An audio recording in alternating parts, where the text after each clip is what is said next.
I begin my paper by referring to the presence of a particular individual in Kerala, which is perhaps known to everybody.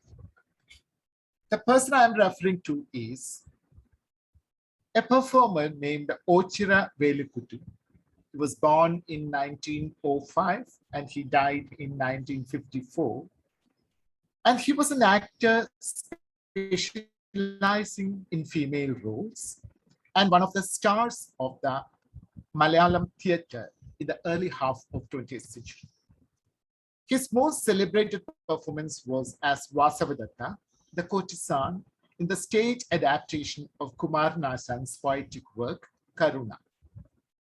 According to reports, the play was performed on over 6,000 stages inside and outside Kerala, including some in Sri Lanka. Velukutty continued as a heroine. In fact, he started when women were not performing on Kerala stage. So that's when he started, but he continued as the heroine even after women started performing on stage in Kerala. In fact, in this particular play, Karuna, Velukutty played Vasavadatta, while her Sakhis, the consorts, the female consorts, were played by female performers.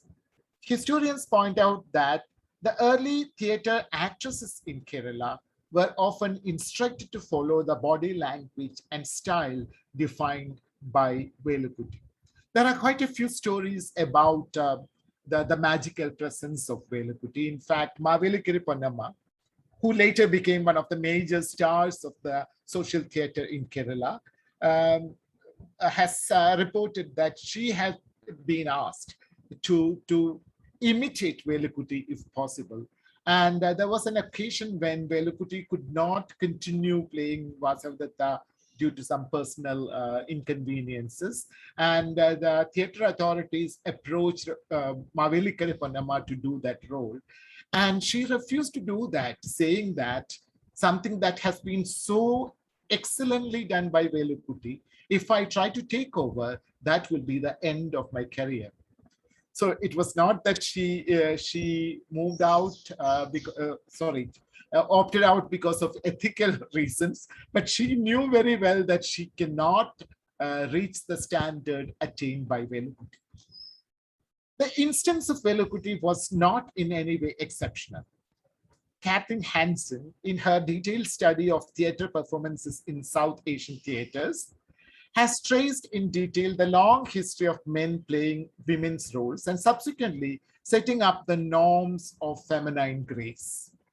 Between 1850 and 1940, the period that is considered as the period during which the colonial modernity got established in India, there were several such celebrated performers like Naslu Sarkari, Jaishankar Sundari, and Bal Gandharva in Parsi, Gujarati, and Marathi theatres. What appears more significant to our discussion are the stories about the off-stage experiences of Ochira Velukutty. The only biography of the actor currently available, by Dr. K. Srikumar, narrates numerous stories about the hysterics of the male fans enamored by Velukutty's stage performance and persona. Some mistook him for a woman, while others knew well that he was a man and yet pursued him with love letters and proposals of marriage.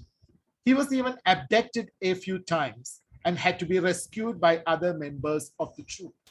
So, I mean, in fact, Srikumar's biography narrates the many occasions when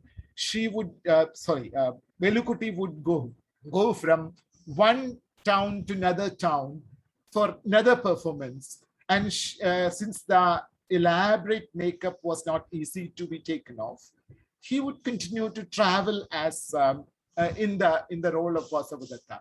And a couple of occasions, they were even stopped by police, thinking that here was a woman traveling with men and probably was a sex worker or things like that. Now, renowned Malayalam playwright C.L. Jose once recounted his experience of watching Velukutty as Vasavadatta on stage. By then, The actor was closer to middle age, had put on weight, and even developed a paunch, which he had to hide by wearing a tight belt. Still, according to C.L. Jones, who was a very young man then, he was 18 or something, according to him, the grace and oomph of that distinguished his performance was magical. Once he is on stage, you cannot take your eyes off him. This is the words. These are the words of C.L. Jones in actually an interview that I conducted with him. Now, that is all these are responses of the male fans. But then, what do the women of that time have to say about Velukutti? There are in many records, but there is a striking observation by another another actress of that time, Kodungalur Ammaniyamma, another stage actress, has also narrated her experience of seeing the famed actor during a journey. She was inside a bus, and Velukutti was waiting for another bus on the roadside. When the news or when somebody recognized that there was Velukutti standing on the road, there was a huge commotion inside the bus. And all the passengers got up and rushed to the windows on that particular side to see the famous actor. In fact, amidst the confusion, Ammaniyamma could manage only a glimpse of Velukutti. But she says, and she writes in Malayalam, a fair and voluptuous lady, വെളുത്തു തുടുത്ത ഒരു സുന്ദരി. These are the words she's using. That's the only way I can describe him. അത് മാത്രമേ എനിക്ക് അദ്ദേഹത്തെ കുറിച്ച് പറയാൻ സാധിച്ചുള്ളൂ. She recounted later. Now, the popularity of Velukutti and other actors who did female roles could be perceived as a striking instance of the performative reiteration of the feminine on early Malayalam stage and the consequent social imaginary. If we read it as just a performance by a man and by default patriarch, it becomes a simple patriarchal project to fashion the feminine in the public imagination as per the male gaze and pleasure. But a more nuanced reading in the light of queer theory could reveal the complex social signification of that performance, implicitly inscribed in the responses it elicited from the various individuals.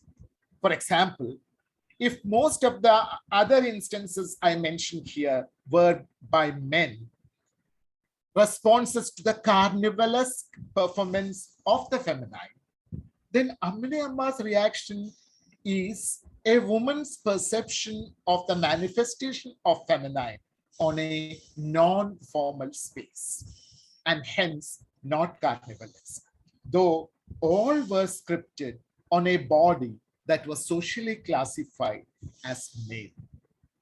Without denying the inevitable authority of patriarchy over all the social scripts, I wish to highlight the language of desire and pleasure that is complexly inscribed in the various recorded responses of the performance and body of Velukutti. The complicated location of Ochira Velukutti in the social imagination of early 20th century Kerala could help us raise a range of questions about the evolving perceptions of body, identity, performance, desire, as well as pleasures of the spirit. So I have cited the case of Ochira Velukutti as some form of an introduction to what I would like to say. Because it's very easy to say that a man is performing, so it is a performance according to a patriarchal desire. Then what is happening is we lose sight of the complex dynamics of desire that comes into play in that kind of a performance.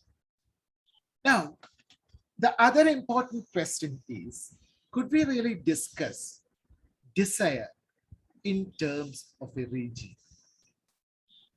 Critical sexuality studies is a project that significantly redefined the parameters of academic debates on gender and sexualities in the early decades of 21st century.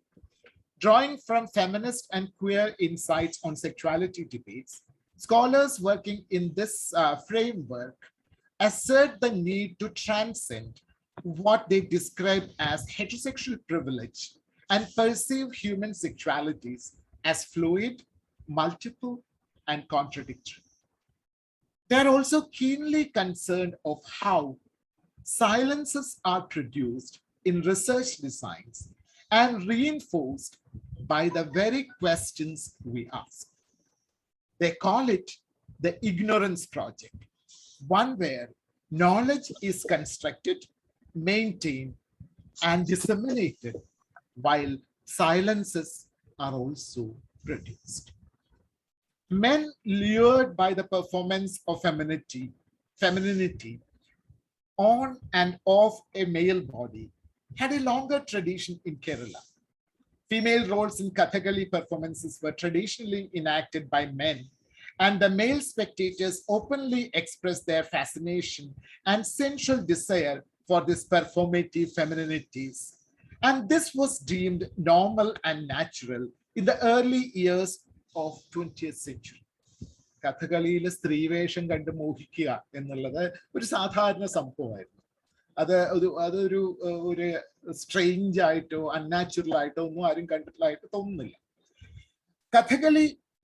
Kathakali and other folk performances of the period still were premised on the epic and lyrical traditions, notably associated with the pre-modern, and thereby represent alternative worlds of imagination and pleasure. Notably, the lyrical challenged the fixities of realism, and hence I would describe such performances as inherently queer.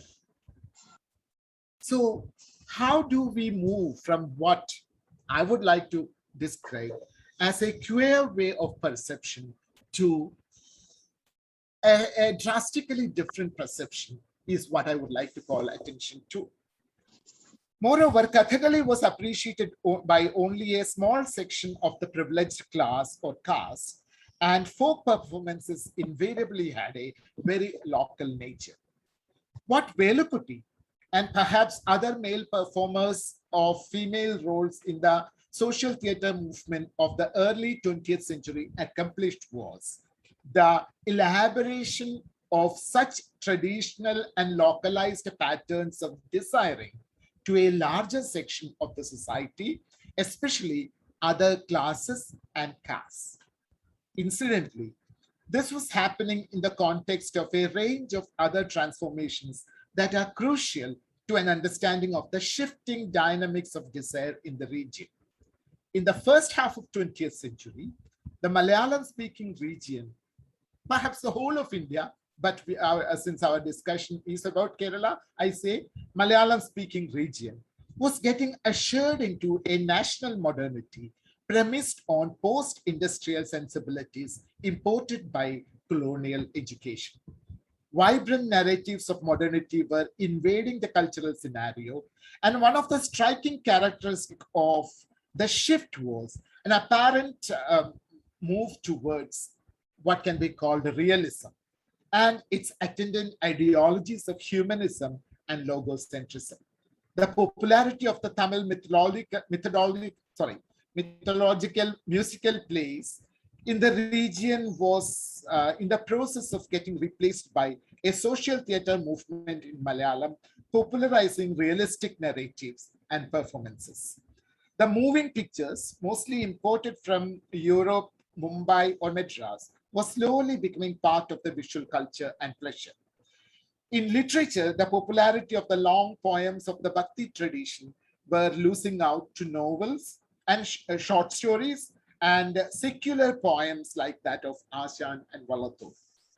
In short, one could argue that an indigenous humanism was getting forged in the smithy of colonial modernity. Hence, Velakuti could be considered as part of a larger cultural project that was molding a new national subject. The new narrations of perceptions, and the new narrations of desire that he embodied had significant stakes in the patterns of gender and sexualities that were in making at that time. So this is why I consider the case of Velakuti as having a more detailed study. It's very difficult to study him because in spite of extensive search, I couldn't get much information about it, except some mention in Sajita Madatil's book, and also a biography written by Dr. Shikumar. Now, the important question I would like to raise is, can we take the persona of Velakuti, not the individual, as just a man performing as a woman, a man charting out the parameters of femininity? Who decides this is the man? Because what exactly is a man is also a question that he seems to raise. Anyway, that brings me to the next section, which I title Bodies of Desire and Pleasure.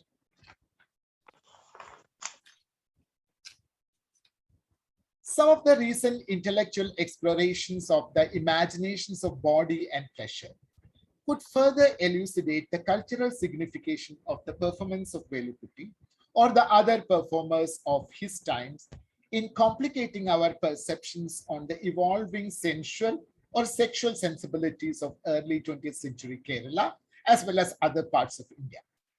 Feminist thinkers were the foreigners who perceived body as a site of power struggle.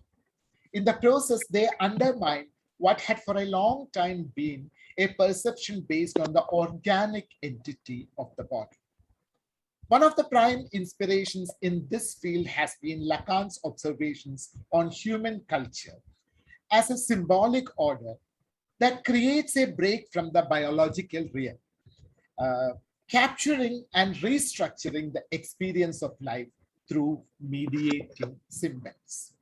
The body, for example, is conceptualized and organized by labels and categories that under ordinary circumstances stand in the way of any direct experience of its existence.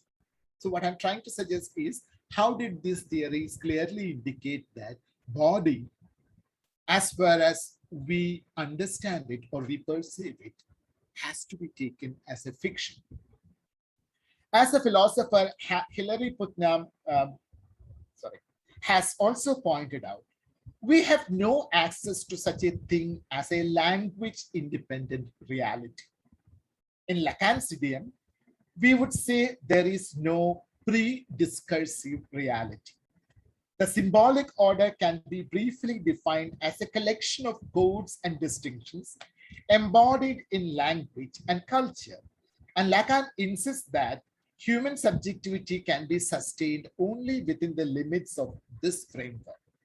For Lacan, reality as we know it and the real are opposing concepts.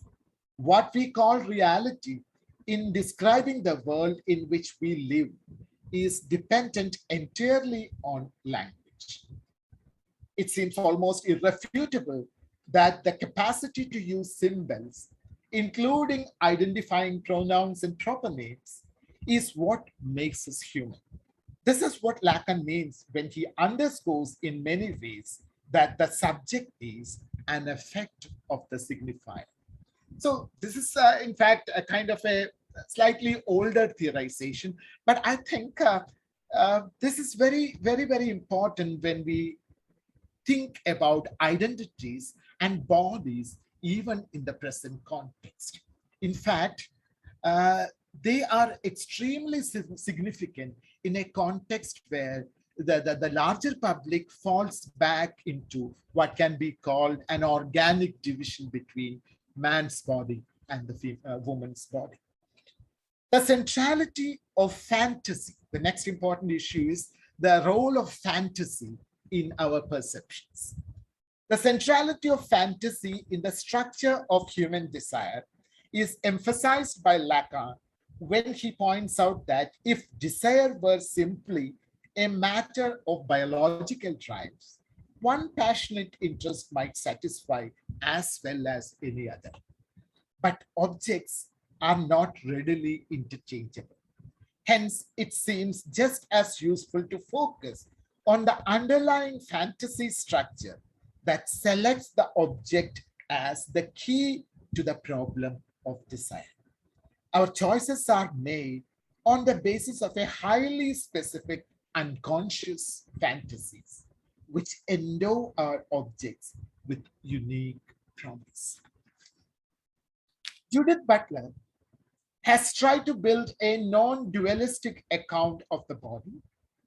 Butler conceptualizes the body as a system that simultaneously produces and is produced by social meaning. So for her, body is also a product of social meaning and shows how transgressive body politics can challenge the discursive limits of sex. And I really wonder whether this Velukuti's case can be studied from such a perspective. Judith Butler argues that theories of gender need to return to the most material dimension of sex and sexuality, that is the body. Butler offers a brilliant reworking of the body, examining how the power of heterosexual hegemony forms the matter of bodies, sex, and gender. Butler argues that power operates to constrain sex from the start, delimiting what counts as viable sex. So even though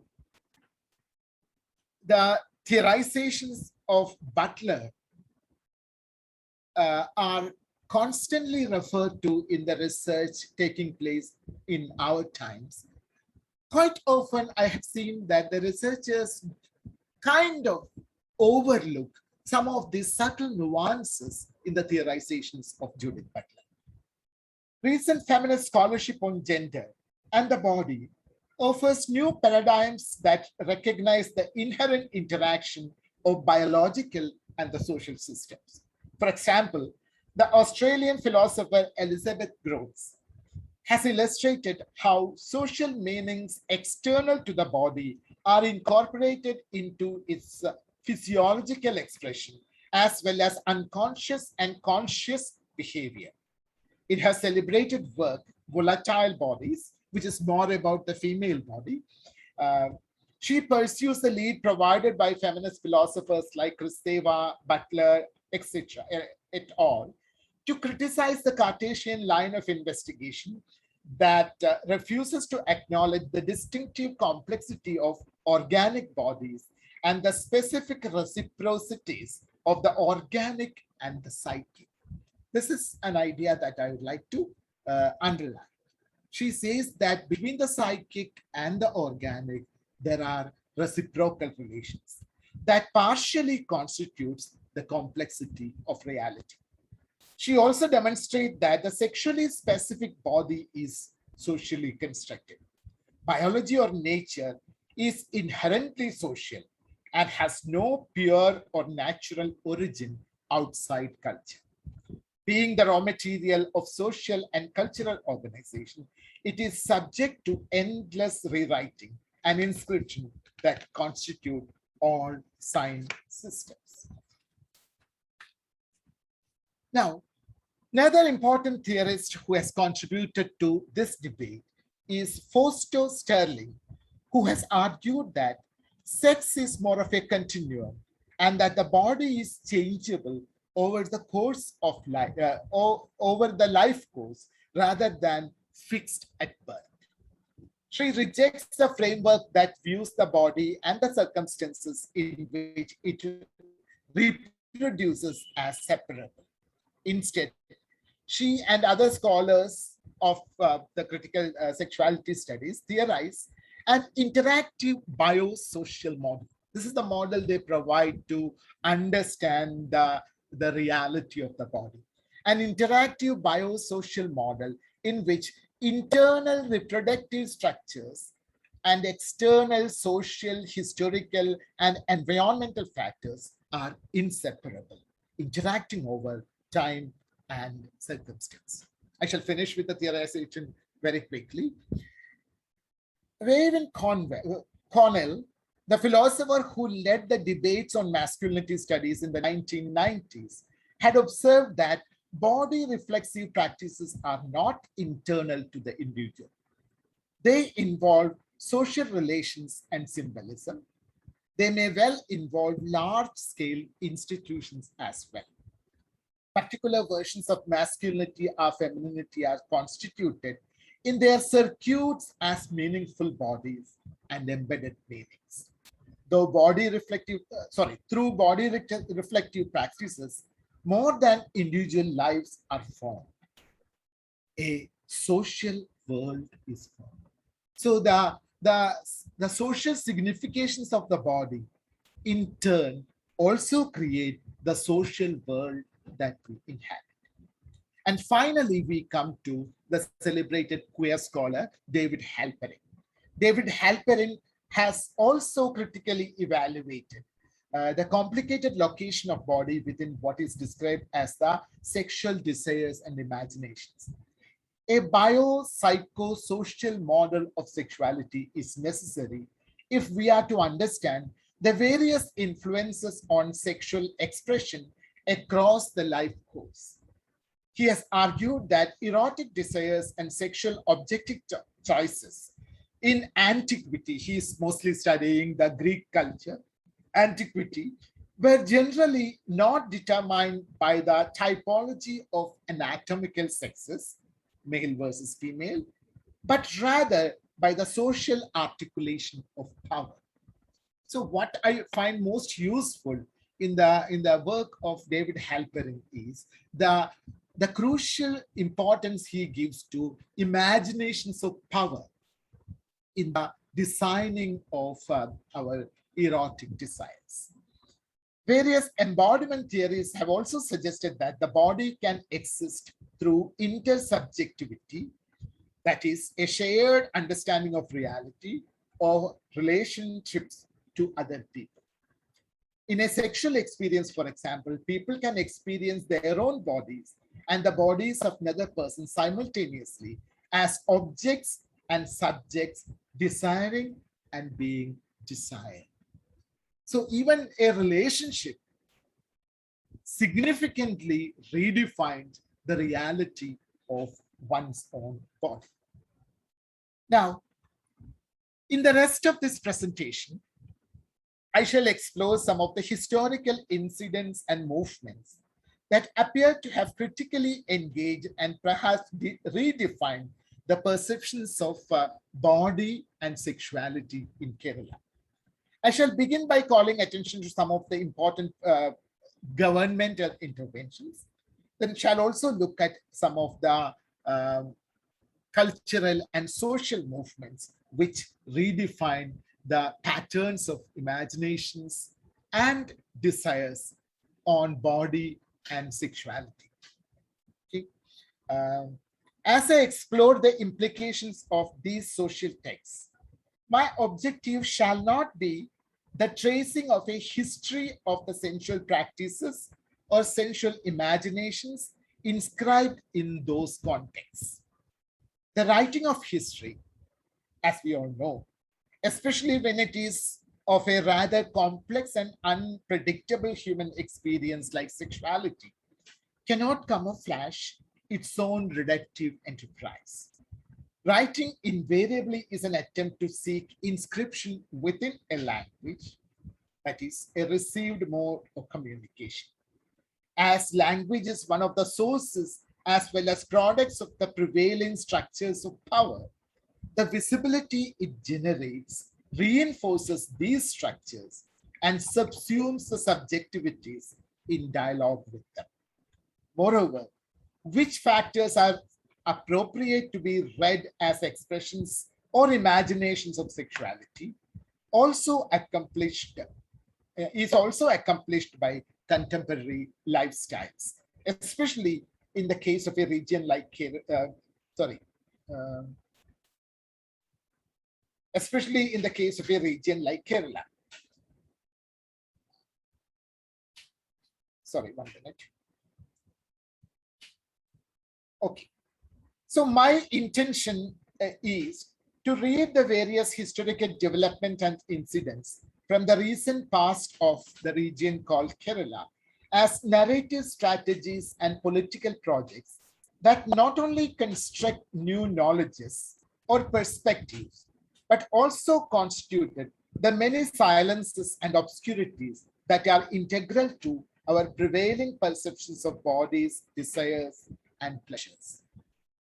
Thus, my project is certainly not an exercise in historiography.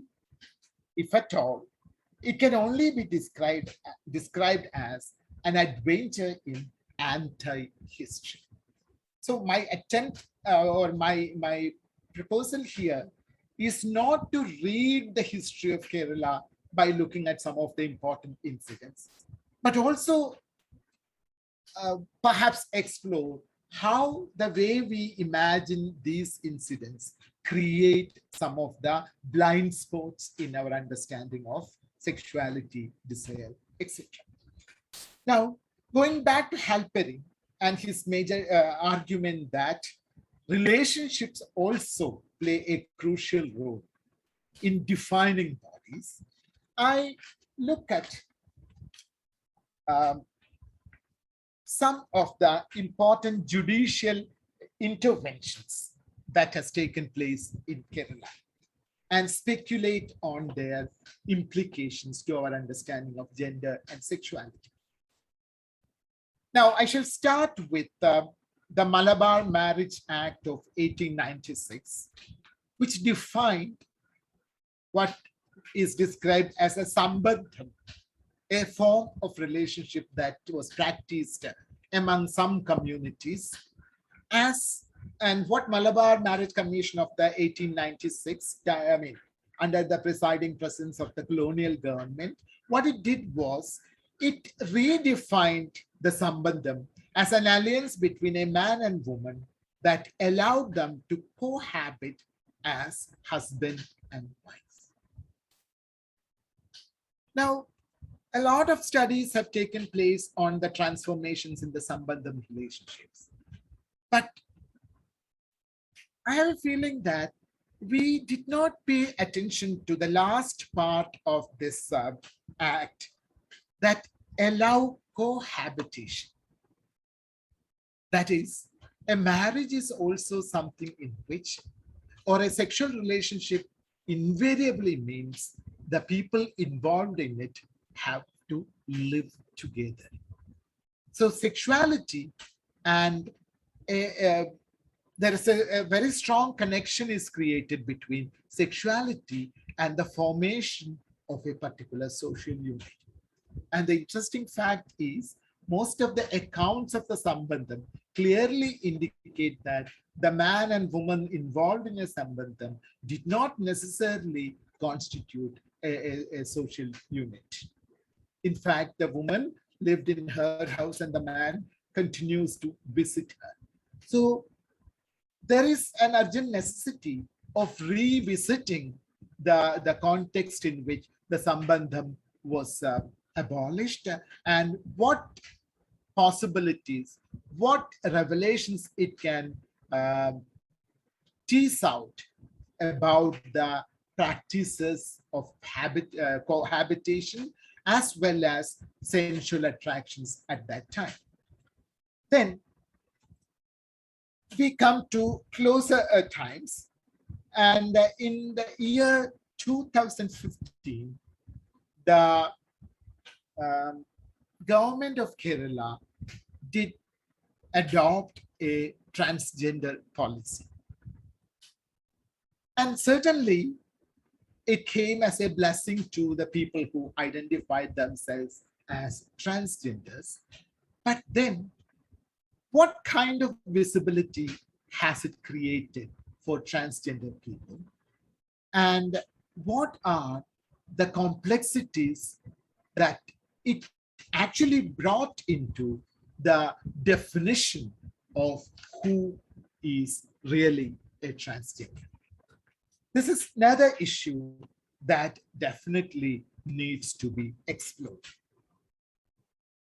And then I come to two other important judicial interventions that had very different implications for our imaginations of desire and intimacies. One is, of course, the much discussed reading down of the section 377 of the Indian Penal Code. As we all know, it is now celebrated as a historical event that decriminalized, I don't know whether which word to use, or okay, homosexualities in India or homosexual expressions in India. Now, we should remember that the section was introduced by the colonial rulers, making explicit reference to only one thing: unnatural sex against the order of nature. And subsequently gives a clarification that what they meant by unnatural sex was penetration with the man, woman, or animal. So it's true that the section was being widely misused to penalize and persecute people with homosexual interests. At the same time, the original law has no single statement about homosexuality per se. So when it is widely celebrated as something that declared the freedom of homosexual relationships in India, it reduces or it creates a public image of homosexual relationships as invariably penetrative, and by implication, something that is between men, where even though there are all kinds of possibilities in the word penetration, the public imagination comes down to penile penetration and an exercise of the patriarchal phallic power. Because I say this also because Ruth Vanita has argued that the ambiguous wording of the IPC, especially rulings related to conjugality, leave ample scope for pro-queer interpretations. As an example, she points out that the Hindu Marriage Act talks only about the conditions under which a marriage could be solemnized between two Hindus without specifying their gender. Vanita finds this a valid reason to argue that the constitution of the IPC hold no prohibition against same-sex marriages.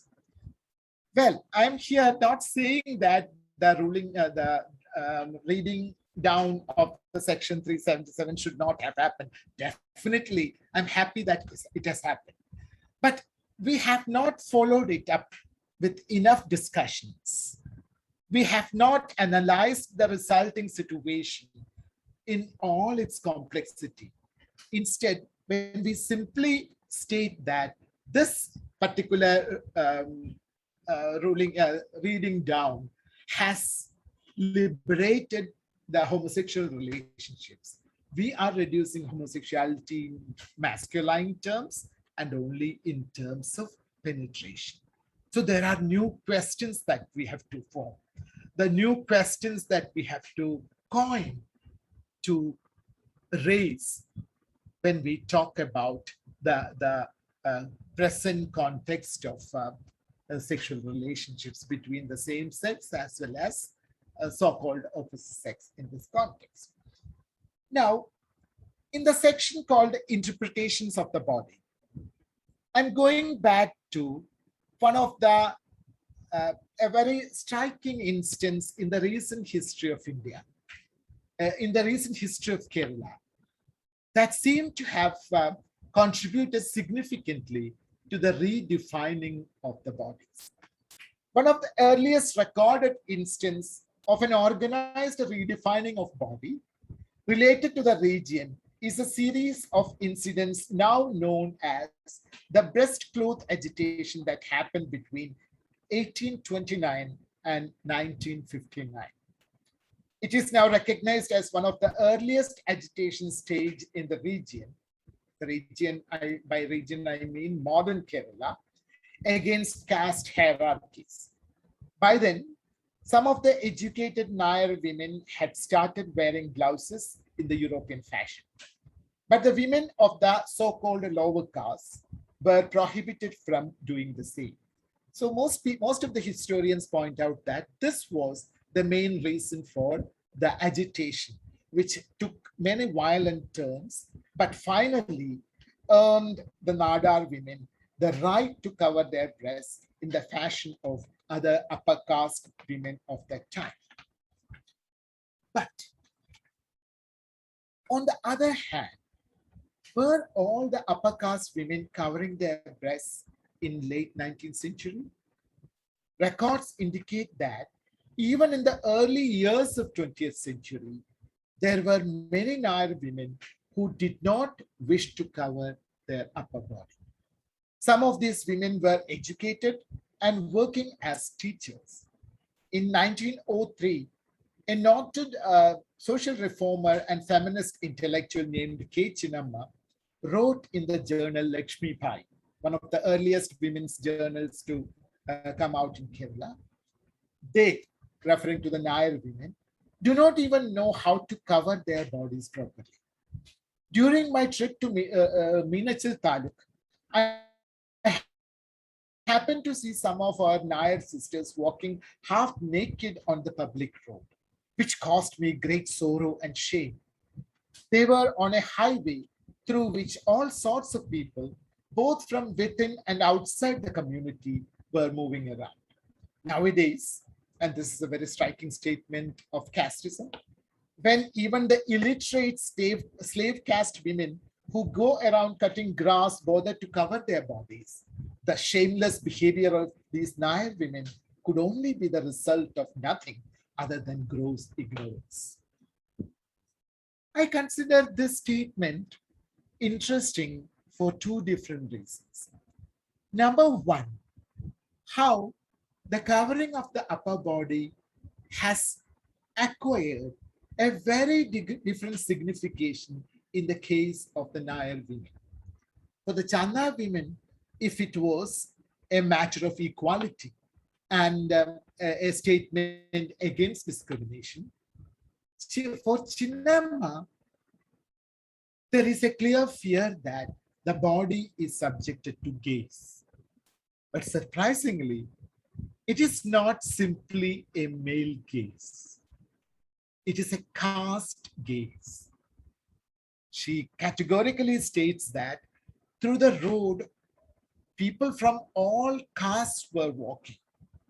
And that is why the display or uncovering of the body becomes a serious issue for her. Because it was also, at Manu Pillai has pointed out, even at this time, it was customary for the Nair women to remove their breast cloth when they were visiting people from the royal family, whether they are men or women. So it was a mark of respect. So for these, the Nair women, the covering of the breast becomes an issue of respect and an escape from the gaze of the other communities, other castes. Now, the Channa rebellion, as well as the views of the writers like Chinnamma, define the breast cloth and later the blouse as a symbol of cultural superiority of higher social status.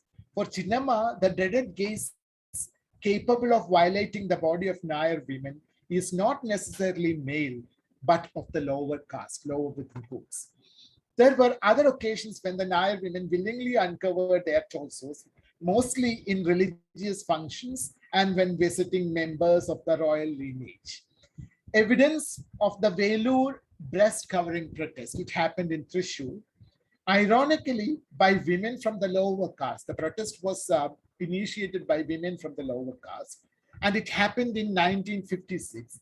which indicate that even as late as 1956, the Nair women used to go to one of these temples and carry the talapoli, the ritualistic lamp, without wearing blouses.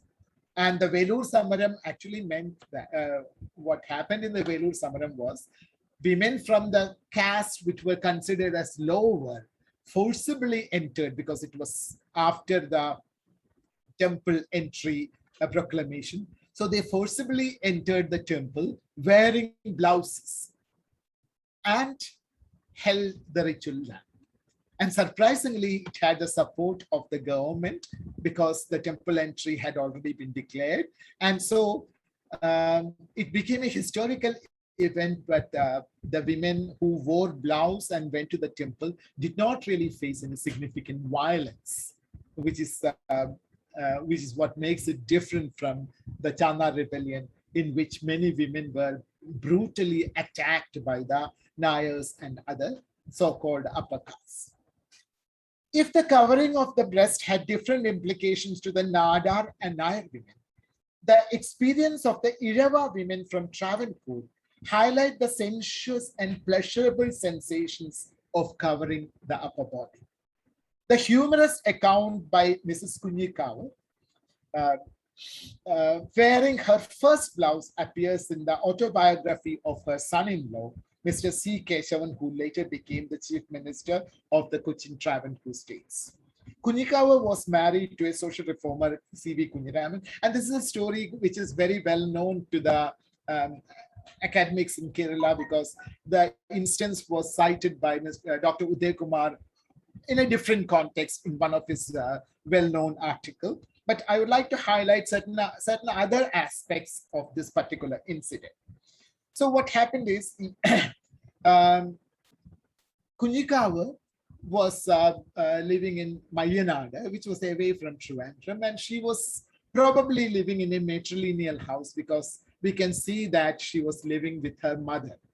And her husband, whom she refers not as a husband, but as Vadhyar, which was a title given to certain sections of the Irava community at that time. So her husband, or this Vadhyar, used to visit her only in the evenings. And Vadhyar's sisters were living in Trivandrum. They were all fashionable women, and they were all wearing the blouse at that time. And during one of the visits, one of these sister-in-laws presented Kunyikawa with a blouse. And she had this intense desire to wear it. She showed it to her mother, and mother said, it's okay, keep it away. And she wore it and showed it to her husband, and the husband said, it's good, keep wearing it. And one morning, she came out of the bedroom wearing the blouse. And then her mother came and saw this shocking sight. Her daughter was wearing a blouse. And what followed was a scene of violence. The mother did beat her black and blue, saying that you are a shameless hussy. How dare you wear a dirty thing, an obscene thing like a blouse? And what follows is the most interesting part of the story, in my opinion. What follows is, once the mother declared her power over that household and categorically stated that she cannot wear the blouse in that house, Kunyikawa also became adamant. She did not wear the blouse in front of the mother because the mother could beat her. But she says, but nights were for me. Once mother falls asleep, I will take out the blouse and wear it. And she says, Vadhyar, my husband, like a clandestine celestial lover, would come only late in the night. What the actual word she is using is ഒരു ഗന്ധർവനെ പോലെ, വാദ്യാര് ഒരു ഗന്ധർവനെ പോലെ രാത്രി വൈകിയേ എത്താറ്. What I consider striking in Kunyikawa's perception and experience of the breast cover is that she does not take it as an index of social or cultural superiority. And this is what makes her different from the Nadar and Nair women of her time. If the Nair women like Chinnamma, the educated Nair women were seeing not wearing a blouse as shameful, then Kunyikau's mother was seeing the very wearing of the blouse as something shameful. In fact, in her opinion, only loose women, women of loose morals, will wear things like a blouse. For Kunyikawa, the blouse appears to be a sensuous experience, bringing in sensations of pleasure. At another part of her narration, she even says that when she wore it for the first time, it tickled her in a very enjoyable way. എനിക്ക് സുഖകരമായ ഒരു ഇക്കിളി തോന്നി എന്നാണ് പറയുന്നത്. Apart from pleasantly transforming her own body, the blouse even makes her engagement with her own husband more pleasant. When she wears it, he also is transformed in her perception. He becomes a celestial lover on a clandestine visit.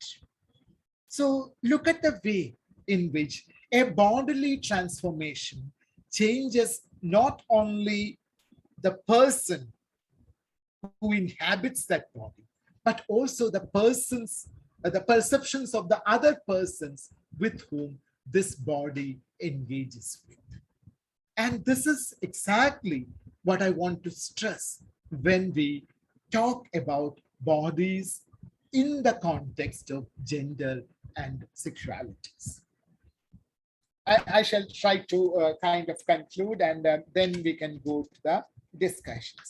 So what we see is in the recent history of Kerala, or in the recent years of Kerala, there are a number of ways in which issues of body, gender, pleasure, sexuality keep coming up. But unfortunately, our engagements, our academic engagements, our cultural engagements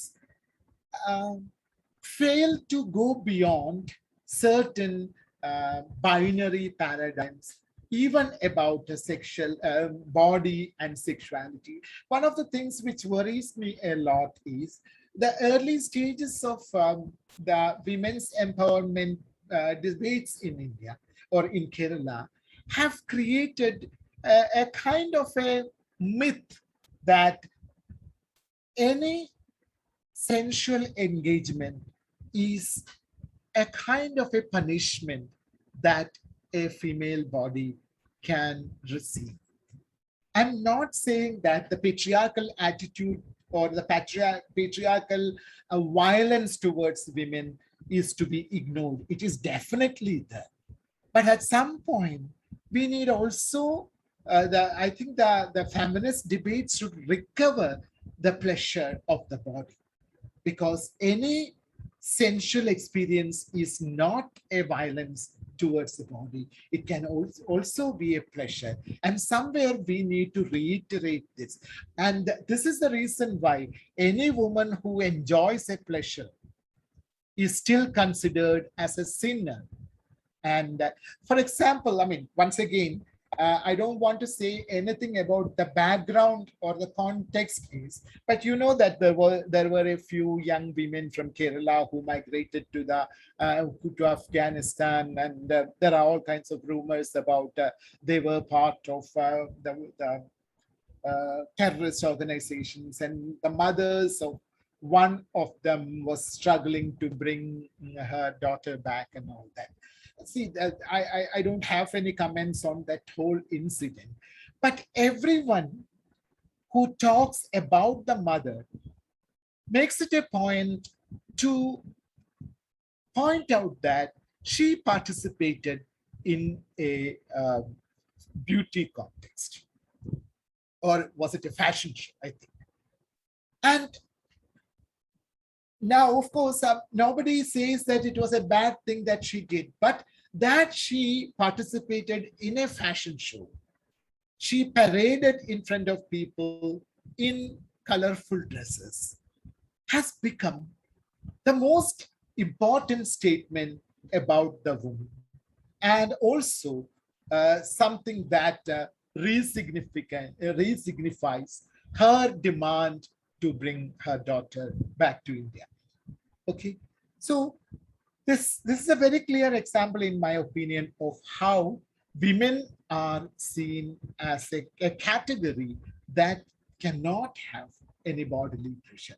This is very, very clear here. In fact, in Liji Pulapalli's famous film, Sancharam, there is a scene in which an uncle comes to give counseling to a young woman who is identified as having a lesbian relationship. And there is a very dirty look on his face, and tells her in the form of an accusation, "Oh, so you really enjoyed, didn't you?" As if, women cannot have any kind of um, bodily enjoyments. Okay. Now that brings me to the end of this, and lots of things I've written. Rising moral policing, sexual assaults against women and children, and circulating misconceptions about alternate sexualities in contemporary Kerala underscore the need for rigorous critical examinations and extensive discussions on the historical evolution and polarization of gendered and sexual subjectivities in the region. This should be complemented by the creation of new spaces, palpable as well as virtual, to facilitate personal and collective experimentations that seek to construct more fluid and egalitarian bodies and selves. Can gender, a prime component in the construction and conception of modern identities, be completely erased from the social imaginary? Yet, identities are changing, attitudes are transforming, and clashes are inevitable. The unique geographical, political, and cultural location of Kerala within the nation, as well as within the global village, is poised to wade through devastating transitions in the years to come. The LGBT and the women's movement in Kerala need to learn from each other's mistakes. The region needs to be retained as a political and critical category, which will be useful in resisting the universalizing instincts of political projects. Simultaneously, new coalitions are to be made with race, class, and community movements within and across the boundaries of the region, which could both enrich and complicate the imaginations and articulations of gender against the impulses of global comprehensions. So basically, my invocation is to create new kinds of comprehensions, which need not be completely in the framework of the global or national that is available or that is dominating the cultural scenario. Thank you very much.